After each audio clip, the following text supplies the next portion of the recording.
Hello, my name is Murali Shankar. I'm a management consultant from Chennai.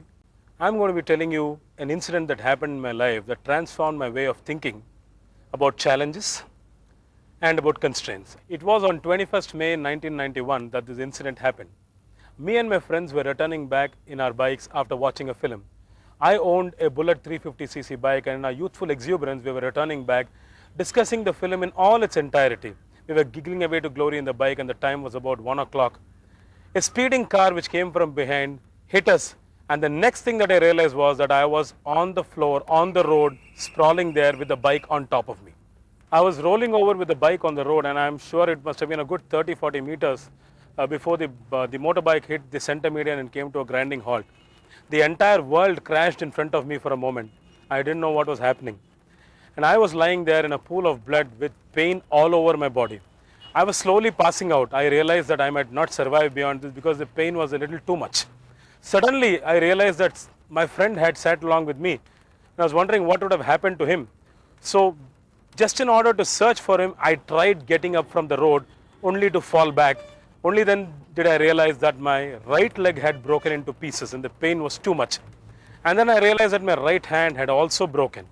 And there was one major pain coming out of my stomach. I didn't know what it was. Later on I came to understand that the bike silencer had been on my stomach for a long time and my stomach had got burnt in the process.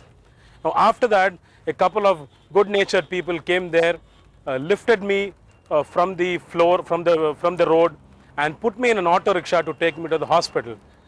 And the auto rickshaw journey was something which I would never forget because it was one of the most painful journeys that I've ever taken in my life.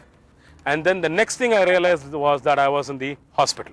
I was now lying in the hospital bed, and I could faintly hear the doctor talking a lot of things about me. And he told those people standing around me that my friend had already died in the accident, which came as a big setback to me. And then he also told my folks that I might not survive this accident because I had injuries in my hand and my leg, my stomach had got burnt, and then I learned that I also had a big hand injury. But believe me, that was the time I told myself that a doctor's job is to provide medication and my job is to survive. From then on, this confidence helped me to get along with my problems. I was in the hospital for well more than a year. During that period, they fixed a steel plate in my hand. And then they did something called external fixation on my legs, where they would drill holes into my leg and place the steel rod outside the leg so that they could give me medication which would ensure calcification of the bones. As regards my stomach, they put a medicated pad on my stomach every day to make sure that it healed, and my head had a lot of stitches. Now, throughout this 1 year, my family was a great source of support to me.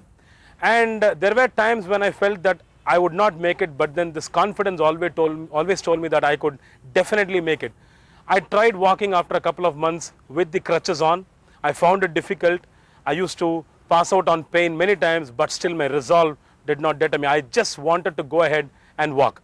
And ultimately, I did walk with the crutches on.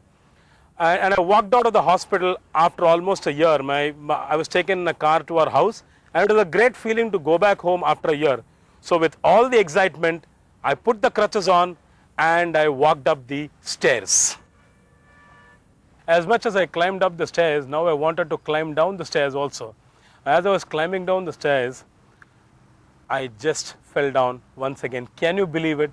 After a year's time in the hospital, I come back home and I fall down once again to break the same leg again. Now, everybody around me, my neighbors, my people, they kept telling me that my time was not good, that it is fate that has befallen me this, and that it would be very difficult for me to come back. But believe me, I told myself that it is another opportunity to set my leg right. So we went to the doctor once again, and now the doctor examined my leg and told me that since my leg had broken twice in the same place, he said that the leg had become very weak and he wanted me to undergo a surgery so that he could fix a plate inside. But I was determined that I would not have another steel plate as I already had enough of them on my body. So we decided to go in for local treatment. Ultimately, I came back with that treatment, and believe me, I started walking in 1.5 months' time. In about 3 months' time, I started going for work, and life became extremely normal. I started doing my things regularly and I started playing a couple of games, say cricket and TT, which were my passion. Now after about 2 years, I went to a leading orthopedist to check the condition of my leg. The orthopedist took an X-ray as usual and he looked at my leg and he asked me what all I do with this leg. I told him that I play, I run, I jump and all those things that every other person like you and me does. So in order to test me, he wanted me to do a couple of aerobic exercises, which I did. He also wanted me to do a couple of yoga postures like the Vajrasana and the Padmasana, which I also did. And beyond a point, I found this exercise to be very, very amusing. So I asked the doctor, I said, what is it that he's asking me to do this for? Then he popped up a question and he asked me, do you know the condition of your leg?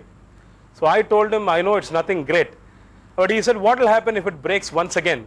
And I told him, if it does break once again, I'm not going to sit in a wheelchair, but I'm certainly going to set it right and do the same things once again.